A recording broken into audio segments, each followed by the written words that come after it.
Salam sejahtera Malaysia. Denyut nadi suara rakyat bergema di channel ini. Sebelum kita mulakan berita pada hari ini, jangan lupa tekan butang subscribe, like dan share. Sila tinggalkan komen anda. Denyut nadi suara rakyat terus bergema di channel ini.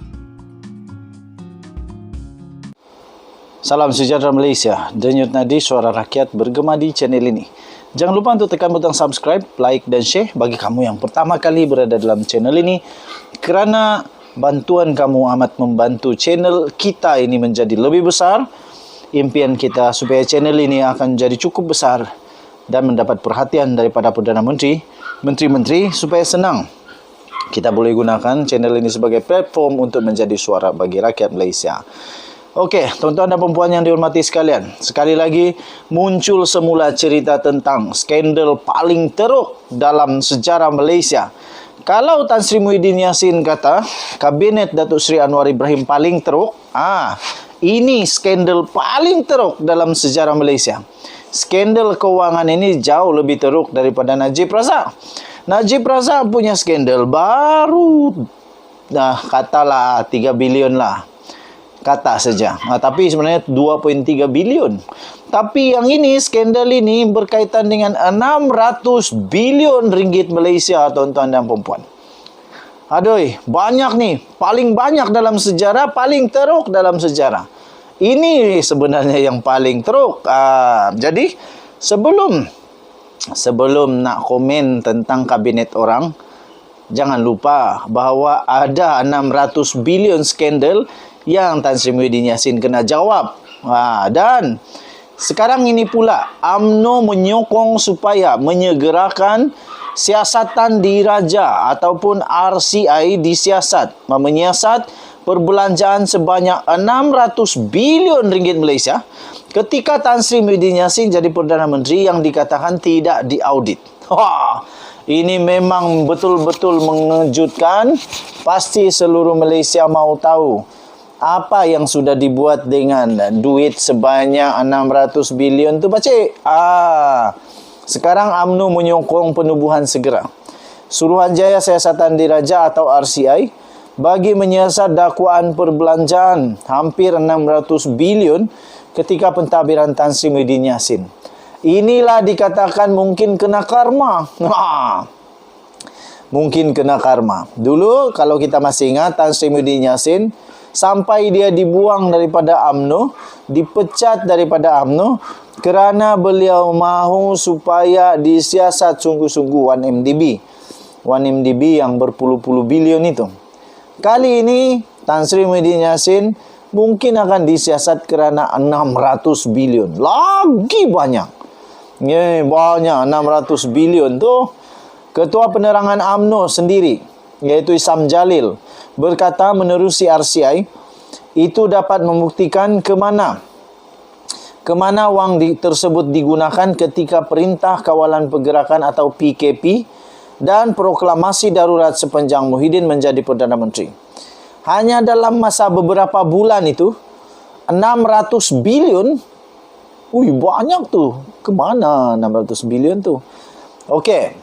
Ramai penduduk Malaysia tidak puas hati yang dikatakan 600 bilion itu termasuklah wang rakyat sendiri. Jadi kalau 600 bilion itu wang kerajaan, lepas itu tiba-tiba di dalam bajet termasuk wang KWSP rakyat yang wang keluar itu. Kemudian apalagi 2 kali wang KWSP dikeluarkan itu termasuk dalam perbelanjaan. Habis 6 bilion yang sebenar tu pergi mana? 600 bilion yang sebenar tu pergi ke mana? Mana boleh dalam bajet dimasukkan wang rakyat pun termasuk. Itu wang sendiri dalam KWSP yang dikeluarkan. Yang ini bukan saja Tan Sri Muhyiddin Yassin yang kena jawab, tapi Tengku Zafrul pun bertanggungjawab untuk jawab soalan ini. Mana pergi 600 bilion terhadap ketika Tan Sri Muhyiddin Yassin menjadi Perdana Menteri. Dan akhirnya Isyam Jalil kata kemarin ada laporan polis telah dibuat mengenai 600 bilion itu. Nah, kali ini polis sudah betul-betul terlibat kerana 600 bilion itu punya kes sudah dibuat pun laporan polis, dan katanya saya rasa perkara ini perlu diteruskan sebab 600 bilion ini satu jumlah yang besar. Bajet persekutuan, iaitu bajet persekutuan pun 300 bilion setahun. 300 bilion setahun. Jadi ini sebenarnya bersamaan dengan 2 tahun bajet persekutuan. Bila kita nak tanya pasal benda ini ketika PKP itu, tak boleh sebab parlimen ditutup dan Muhyiddin Yassin buat istihar darurat. Mau tanya tak boleh. Jadi sekarang masanya untuk ditanya. Jadi bajet persekutuan 300 bilion setahun. Tapi yang ini 2 kali bersamaan dengan 2 tahun bajet persekutuan. Jadi katanya kali ini kita nak tanyalah kepada Tan Sri Muhyiddin Yassin, mana dana ini pergi? Terutamanya bila kita nampak time pilihan raya ke-15, PRU 15 hari itu, perbelanjaan untuk Perikatan Nasional PN untuk pilihan raya mewah betul. Mewah betul, tiada tin Milo. Tiada tin Milo. Jadi kita nak tahu juga mana dia dapat duit, katanya. Dengan satu klip video siaran langsung berdurasi 11 menit, 9 saat yang dikongsikan di Facebook beliau malam tadi. Klip itu dipercayai dirakam di Pusat Daerah Modi PDM, Pianggu, Dewan Undangan Negeri Dun Tioman, ketika sesi karaoke bersama penduduk di sana malam tadi.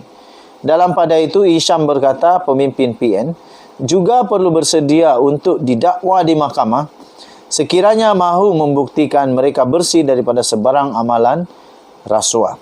Sebelum ini, pengarah Biro Mobilisasi Amanah iaitu Sani Hamzah turut mendesak penubuhan RCI bagi menyiasat tujuan sebenar perbelanjaan yang digunakan daripada dana kecemasan 600 bilion itu ketika darurat.